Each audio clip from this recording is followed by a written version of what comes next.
तब और भी कुछ पेशेंट थी जिनका ये हाल था कि वो बिस्तर से उठ के घर के थोड़े मोड़े काम भी नहीं कर पाती थी और उन्हें बदले में अपने सास या शौहर के ताने सुनने को मिलते थे।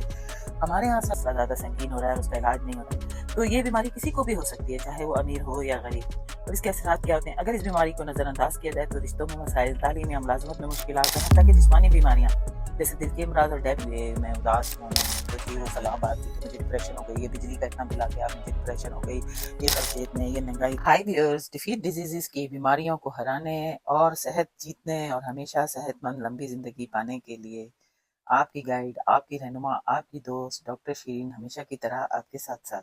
आपसे रिक्वेस्ट है मेरी इस वीडियो को लाइक करें, सब्सक्राइब करें, आगे शेयर करें ताकि और भी लोग इस आगे से फ़ायदा उठा सकें।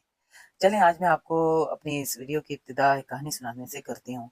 ये आज से कई सालों पहले की बात है, जब मैं वहाँ कराची में एक सरकारी हॉस्पिटल में थी तो मेरे पास ओपीडी में अक्सर हर दूसरे दिन जो है वो एक लड़की आया करती थी। अब उसका आप नाम रोज़ी फ़र्ज़ कर लें।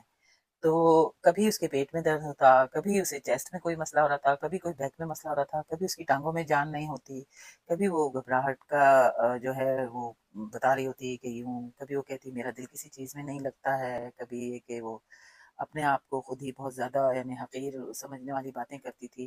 तो उन्हीं दिनों ऐसा हुआ कि मुझे अपने जो कोलीग हुआ करते थे साइकोलॉजिस्ट थे, तो मैंने उनसे ज़िक्र किया और उन्होंने कहा कि ये ज़रूर इसे कोई जो है मेंटल हेल्थ इश्यू हो सकता है। मैंने उनको रेफ़र किया। तो उसी से पता चला कि जो है वो उसे जो है क्लिनिकल डिप्रेशन था असल में।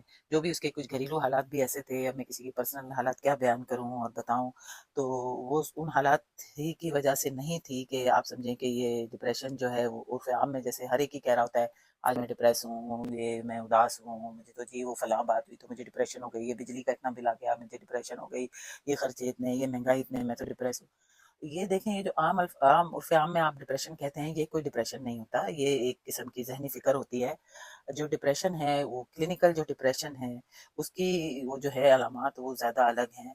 अगर आप किसी भी वजह से कोई भी होता है आपके किसी से घर में झगड़ा हो गया या अपने दोस्त से या कोई आपको अपने वर्क प्लेस पे, अपने काम में, कारोबार में कोई नुकसान उठाना पड़ रहा है, आप परेशान हो गए, ये फिर आप कहें जी मैं डिप्रेशन में चला गया, मायूसी हो जाए, उदासी हो जाए, वो नॉर्मल है जब तक कि वो 1 से 2 दिन तक है, 2 दिन से ज़्यादा नहीं है। लेकिन अगर ये 2 दिन से ज़्यादा बढ़ रही है और 5 दिन तक आप इसी उदासी वाली मुस्तकिल कैफ़ियत में हैं, तो फिर ये इसका मतलब है कि आपको फिर जो है इस पे तवज्जो देनी चाहिए और इलाज कराना चाहिए। तो चलिए आज मैं आपको बताऊँ कि क्लिनिकल डिप्रेशन है क्या? ये सिर्फ़ उदासी या रोज़मर्रा की टेंशन नहीं होती, बल्कि ये एक संगीन ज़हनी बीमारी है जो इंसान की सोच, जज़्बात और रोज़मर्रा की ज़िंदगी को गहरे तौर पे मुतासिर करती है। अब इसकी अलामात क्या हैं? इसकी अलामात ये हैं कि इंसान को जो है ना मुसलसल उदासी या अपने अंदर खालीपन का एहसास होता है। और उसकी उन चीज़ों में दिलचस्पी ख़त्म हो जाती है जो उसको पहले खुशी देती थी। जैसे आप ड्रामा देख के खुश होते थे, आप वॉक करके खुश होते थे, आप लोगों से मिल-जुल के बात करके खुश होते थे। आपका दिल किसी से मिलने को, बात करने को भी नहीं चाह रहा होगा। इसके अलावा नींद के मसाइल बहुत हो जाते हैं, या तो बहुत ज़्यादा सोना शुरू कर देते हैं या फिर नींद ही उड़ जाती है, आती ही नहीं है। और फिर भूख भी बहुत कम हो जाती है जिसकी वज़ह से वज़न कम होता चला जाता है, थकन और कमज़ोरी रहती है। मतलब और भी कुछ पेशेंट थी जिनका ये हाल था कि वो बिस्तर से उठ के घर के थोड़े-मोड़े काम भी नहीं कर पाती थीं और उन्हें बदले में अपने सास या शौहर के ताने सुनने को मिलते थे। हमारे यहाँ असल में जो है ना जो साइकोलॉजिकल इश्यूज़ हैं, मेंटल हेल्थ इश्यूज़ हैं हमारे माशरे में, उसको एक टैबू और एक स्टिग्मा पता नहीं उसे क्या समझा गया है। जैसे कि किसी से भी अगर मैं वहाँ पे अगर कोई अपने किसी इस तरह का मुझे शक होता है और मैं कहती हूँ कि आप प्लीज़ ज़रा जो है किसी साइकोलॉजिस्ट से कम गुफ्तगू के सेशन ले लें, जो कि सीबीटी कॉग्निटिव बिहेवियरल थेरेपी कहलाती है, जो आपके मनफी ख़्यालात को वो जो थेरेपिस्ट है वो किस तरह पॉजिटिव में बदलें वो लेकर, तो वो बुरा मान जाते हैं। वो इसको कोई अपने ऊपर कर्ज़ समझते हैं, कोई बहुत बुरी बात है, हम पागल हैं। मतलब ये व्हाट इज़ दिस, आप लोगों की क्या थिंकिंग है? हमारे इन माशरों में जितनी भी डेवलप्ड कंट्रीज़ हैं और जो भी अच्छे एजुकेटेड जो माइंड के लोग होंगे, वो तो समझते हैं कि ये कुछ ना कुछ जो है गड़बड़ है मेंटल हेल्थ इशू की और इसको तस्लीम करना चाहिए। ये बिल्कुल ऐसा ही है जैसे कि नफ़सियाती बीमारी, जैसे कि आपकी कोई जिस्मानी बीमारी होती है। तो चलें मैं आपको इसकी अलामत बता रही थी, तो उसमें थकन और कमज़ोरी के बाद जो होती है, ये होती है कि वो जो बंदा होता है या बंदी, वो अपने आप को बिल्कुल ही बेकार समझता है, बिल्कुल उसकी सेल्फ एस्टीम डाउन हो जाती है, हर बात में खुद को ही कसूरवार समझ रहा था, अरे मुझसे ये गलती हो गई, अरे मुझसे ये गलती हो गई है, मैं तो बिल्कुल नाकारा हूँ, मैं तो किसी काम की नहीं रही, मैं किसी काम की नहीं। इसके अलावा उनकी तवज्जो और याददाश्त में कमी हो जाती है, खुदकशी के ख़्यालात आने लग जाते हैं। अब इसकी वजूहत क्या है? इसके पीछे दिमागी कीमियाई जो मादे होते हैं, जो केमिकल्स हैं, न्यूरोट्रांसमीटर्स, उनका जो है ना इम्बैलेंस होता है, अदम तवाज़ुन होता है। इसके अलावा फैमिली हिस्ट्री में भी कोई ना कोई ज़रूर इस बीमारी का शिकार होता है। फिर जो ज़िंदगी के दबाव वाले हालात होते हैं, जो तनाव में जो डालने वाले और बार-बार और मुस्तकिल होते हैं, वो भी होते हैं। और इसके अलावा कुछ मेडिकल इश्यूज़ भी ऐसे हैं जो इसका सबब बन सकते हैं, जैसे कि थायराइड वगैरह का अगर कुछ मसला ज़्यादा संगीन हो रहा है और उसका इलाज नहीं हो रहा है, तो ये बीमारी किसी को भी हो सकती है, चाहे वो अमीर हो या गरीब।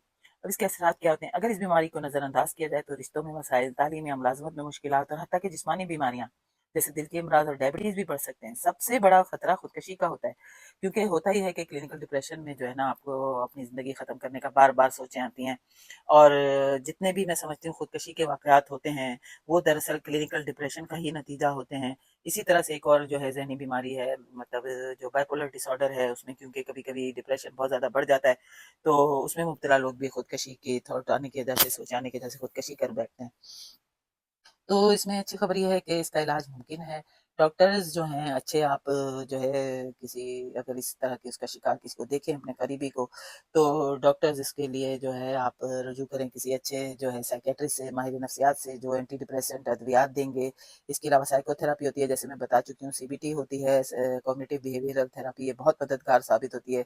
और इसके अलावा वर्जिश, एक्सरसाइज, वॉक वगैरह, सेहतमंद गज़ा और नींद का मामूल तो बेइंतहा ज़रूरी है, क्योंकि नींद के ही दौरान हमारा दिमाग और जिस्म जो है ना वो सुकून हासिल करता है, आराम हासिल करता है, और अगले दिन के लिए रिफ्रेश हो जाता है। और इन सब बातों से हट के सबसे अहम बात जो है वो ख़ानदान और दोस्तों का ताउन सबसे बड़ी दवा है, क्योंकि एक सपोर्ट ग्रुप इन लोगों को चाहिए होता है जो इनके ऐसे वक्तों में काम आए। मसलन अगर किसी बंदी से घर के काम नहीं हो पा रहे हैं, तो कोई दोस्त, कोई सहेली, कोई रिश्तेदार आके उसके ये काम कर जाए, उसका ध्यान बटा जाए, अच्छी अच्छी बातें कर जाए। तो याद रखिए, डिप्रेशन एक बीमारी है, कमजोरी नहीं। अगर आप या आपके आसपास कोई भी शख्स इन अलामात से गुजर रहा है, तो आपको उसकी मदद करना बहुत ज़रूरी है। बर वक़्त तशख़ीस और इलाज से ज़िंदगी उनकी दोबारा खुशगवार और नॉर्मल हो सकती है। बस ये कि इन्हें दवाइयाँ मामूल के मुताबिक खानी चाहिए। इसके अलावा इसका जो, अगर बहुत ज़्यादा ये शदीद हो जाए, तो इसकी वो जो थेरेपी होती है, कन्वल्सिव थेरेपी होती है, जो कि आपने देखा। इसके अलावा ये कि अगर बहुत ज़्यादा शदीद बढ़ जाए डिप्रेशन, ये क्लिनिकल डिप्रेशन, तो उसमें फिर इलेक्ट्रोकन्वल्सिव थेरेपी भी होती है। आपने ड्रामों या फ़िल्मों में देखा होगा कि जिसमें सर में इलेक्ट्रोड्स लगा के और उस तरह के झटके दिए जाते हैं, वो बहुत ज़्यादा ज़रूरी होते हैं और कारगर साबित होते हैं ऐसे पेशेंट्स के लिए। तो उम्मीद करती हूँ कि आप मेरी वीडियो को लाइक करेंगे, सब्सक्राइब करेंगे, आगे शेयर करेंगे और मालूमात के इस सफ़र में मेरे साथ-साथ मेरे हमराही रहेंगे। मिलते हैं तब तक अगली वीडियो में, तब तक के लिए बाय।